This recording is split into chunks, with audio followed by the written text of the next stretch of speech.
11, Bo. Hello in there. Do you want to come out? Hi, Pia and Lena and Johnny and Tobias and all of you, I say, and come out.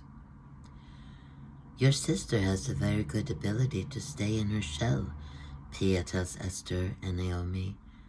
We all do that sometimes, but Bo does it better. But it's good for her to be out there so she can do fun things. Right, Bo? I looked at Pia, sitting in her lap, watching.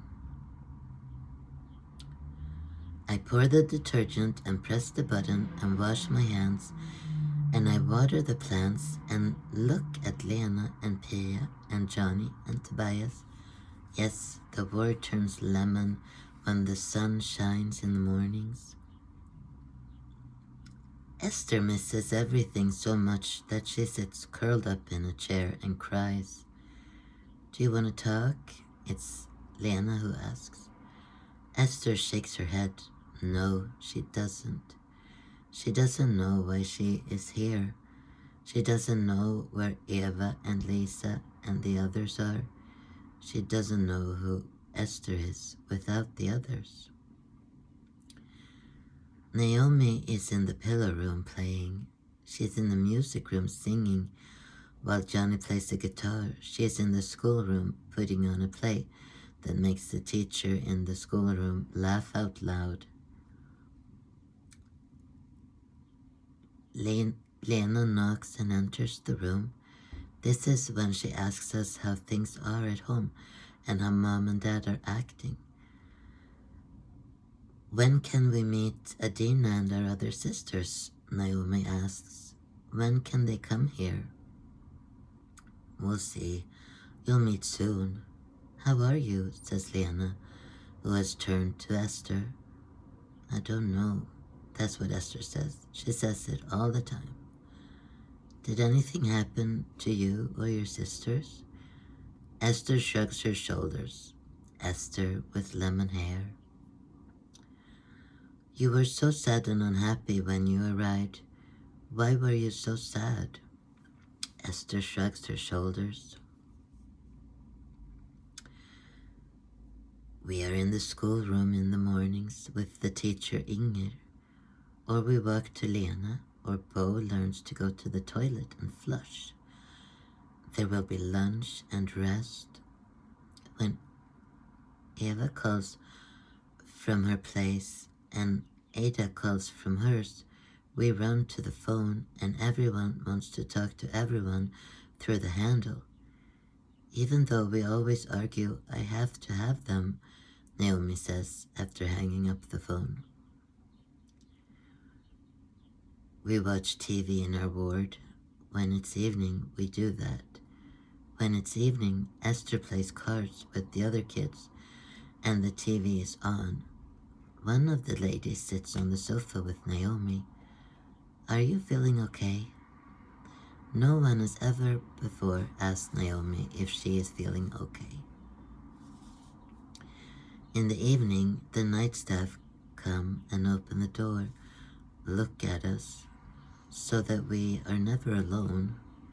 Esther cried, but now she is used to it.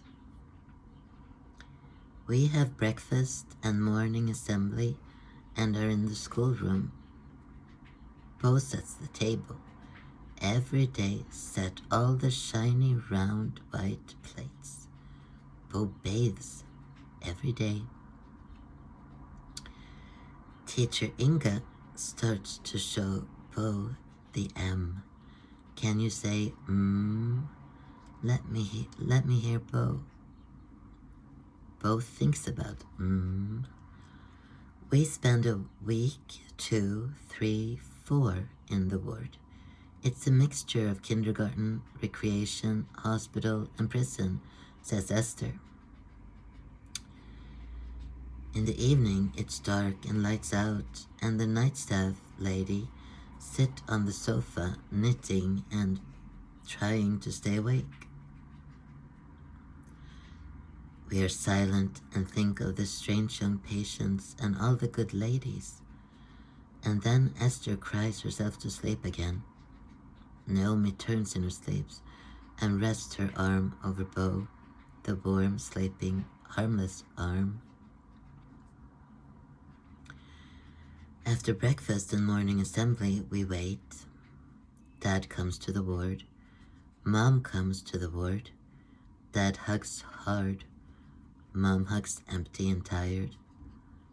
Lena and the doctor and the three of us and Mom and Dad sit in one of the interview rooms. The other children are home again. Eva and Lisa came home the day before, yesterday, and the others last week. We miss Esther, Naomi, and Bo. We're not whole until we have everyone under one roof, as it should be. Dad speaks. The whole thing is a big misunderstanding. My wife had been ill and unable to look after Bo. And then there were some other questions. The doctor tells Dad. I look at the carpet, at my shoes. Dad is here. Mom is here. The sisters are also near and waiting. I breathe in. I don't want to breathe out. Now we have observed these three girls. They haven't given us any trouble at all. Lena smiles. As far as we can tell, Esther is the sensitive teenager. We all know what that's like. The doctor smiles. Dad grunts. Mom stares. Naomi is a troubled little girl. She is insecure and exhibits some acting out behaviors. She basically suffers from low self-esteem. Yes, yes, yes. Everyone says, and then they talk. And Dad promises, and Mom promises, and Lena and the doctor nod. Both Esther and Naomi are booked for follow-up talks and supports. As for Bo, it's a little worse with that one, isn't it? Dad smiles. She is something of a mystery, yes. We think she's probably autistic, but it could be a withdrawal, possibly psychosis related, maybe some mild developmental disorder. Dad and Mom nod. But, says the doctor's assistant, it could also be a great, incomprehensible talent. Dad shifts. She needs help to come out of her shell and return to the world of the living, says Lena happily. And so, Bo also gets appointments for future speech training and therapy. Up in the ward, all the crazy kids want to hug Bo, and the ladies are happy that we are going to leave the ward and become normal children out there. Esther holds a river of tears inside her because now we are leaving.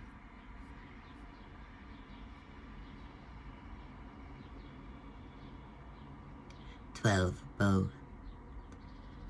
When I come back to this place, I say, hello, yellow bush. Hello, big tree. I'm Bo. I am 5. Little Judith is home, and Miriam and Ada and Adina, Eva and Lisa are also home. Mom, Dad. The stove is still there, the kitchen table and chairs too. Hello, mattress, I say as I lie in Ada's bed again and look up. Hello, wooden panel, I say as the sisters play. Mom is sitting in her chair with the Bible. The kitchen smells good, and Dad brings a bowl of popcorn. Esther makes room for herself next to me and stays there. Here, Bo. She gives me Coke in a glass. She puts popcorn between my lips, takes my hand, cups it, and holds the popcorn. We eat popcorn. Mom picks me up. Come on, Judith too, she says, and Judith walks up the stairs with us. Mom undresses us and brushes our teeth. My little ones, says Mom. We are back in our room, in our beds. It is dark. I don't like the night in our house, so I sit up in bed. Miriam falls asleep with her thumb in her mouth. Judith thinks and thinks before she also falls asleep. I've heard voices from the others' rooms, but they fall silent. Hello, floral wallpaper. Hello, window frame. Hello, the darkness where the stars live. Everyone is trying to get into the bathroom. Dad will proudly show us off to the congregation today. My father told me while we were living away from home, he worked on a manifesto. The county wanted to take everything away from him, his own flesh and blood, but God has given him everything back. Through the pain of the great injustice, God was able to convey the word. Today, he will show the pastor, at last. We ride in the old gray minibus that Dad bought at an auction, some sitting on the laps of others. Mom is in the passenger seat and Dad is driving. We roll through our residential suburb. It's summer break. Everything is delicate and fluffy, leafy and airy. We belong to the Swedish State Church. My father came from Britain because he had nothing there, so he came to Sweden to get everything. That was when he was going to study to become a priest. But the teacher at school didn't want him, so he became a priest for Mom and then for Theodore, Eva, and Lisa when they arrived. They had to stand in the corner if they failed his lesson. Soon they left the Swedish State Church and converted to Catholicism. Dad knew he was right. He told us not to laugh out loud, not to run around, not to joke, not to fantasize, not to be vain. He smiled, but his smile was big and empty. In church, they talked about love. It was good. They left the Catholic Church after Dad was misunderstood, spurned, betrayed. Now we are in the Free Church. The sisters are in the youth group. Mom helps with the toddler group. Dad helps with missionary work, handing out brochures. We are like salesmen, but both the seller and the buyer. All the Wilsons get out of the parking lot, go into the church where there are lots of people. There are young people who say, but we're going to be like this now. Now we will sit on the benches and sing and listen. Pastor Jansson stands on the podium and tells us about God and about people long ago and now. Did they have any nice hospital ladies? Dad lifts me up with an eager arm so that I become hollow, smooth as paper. Dad's heart is racing. He needs Bo. The congregation buzzes around us. Dad paves the way to the pastor.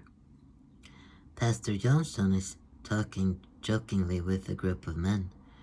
When Dad comes with Bo, they fall silent. Rich sermon, Dad says. He sweats proudly, lights all the artificial candles in the empty rooms inside. I'm glad you enjoyed it, says Pastor Johnson. I did. It's right in line with my manifesto. Your manifesto? Dad replies expressively, divine, submission. What is this manifesto? I would like to show you. You'll be the first to see. We go behind the podium and on to the pastor's office, where they both sit down, Dad with me on his lap. I am not ashamed to say that I have been in direct communication with Jehovah, says Dad. Our Lord has long wanted me to draft this manifesto, a manifesto about leadership in society, about rank and hierarchy, about the forgiveness of sins in daily life. What do you mean that Jehovah has been in direct communication? Interrupts Pastor Johnson. Like the saints, like the prophets. Has Jehovah told you that you are a prophet? Yes. Well, not in so many words. It has been a difficult time for your family, hasn't it? Your daughters were taken into care here just recently. Pastor Johnson continues. An absurd misunderstanding, a gross violation. They are back home. Dad's arm becomes stiff. Inside, he falls. I want you to know that my church does not accept child abuse. We have long struggled with the consequences of too many self-righteous fathers and their crimes against their own. But, Pastor Johnson, it wasn't. I'm here to share the word of Jehovah. And what makes you qualified? What gives you the right to question me? Dad says now in a loud voice. His arm is like a wall around Bo. Put the child down. Dad gets up. Don't tell me what to do, phony. The pastor has also stood up. Calm down and let the child go. The blind and deaf are the unrighteous, says Dad. Dad carries me back out of the church building, and I have peed and pooped in Dad's stiff, angry arms. We stink as we trudge through the crowd of parishioners who all fall silent and stare after us. All day after church, alone and trapped. Hello bathtub, hello drain plug, hello tangled doll hair. That's Judith's doll that she's been bathing with. I just flew back. I was out in the garden. A mayfly is sleeping in the water barrel. 5 moths peck at the window pane. Darkness whispers over the thick green blades of grass. The secret, mischievous night visits us. Big tree, yellow bush. Lisa comes into the bathroom where Bo is sitting in the bathtub. It was Lisa who scratched the lock with the knife. Bo, she says. She undresses me with jerky movements and wraps me in a towel, carries me to her and Eva's room. Inside, the sisters are sitting. The lamp on the dresser is lit. Only Miriam and Judith are missing. They have fallen asleep on tear-stained pillows in the small room. Lisa sits on the floor with me. Lisa cradles me thoughtfully. Hello, blue towel, I say, and smile deeply, deeply. Chapter 11 and 12 comments. In my story, Bo is the heart and soul. In a world that is far too harsh, it is Bo who survives, who protects herself yet remains true to her core. A psychopath is intoxicated by power and desperately seeks more of it. A psychopath lacks empathy, yet believes himself to be superior to others. Living with a psychopath means existing in a twilight zone within an upside-down world.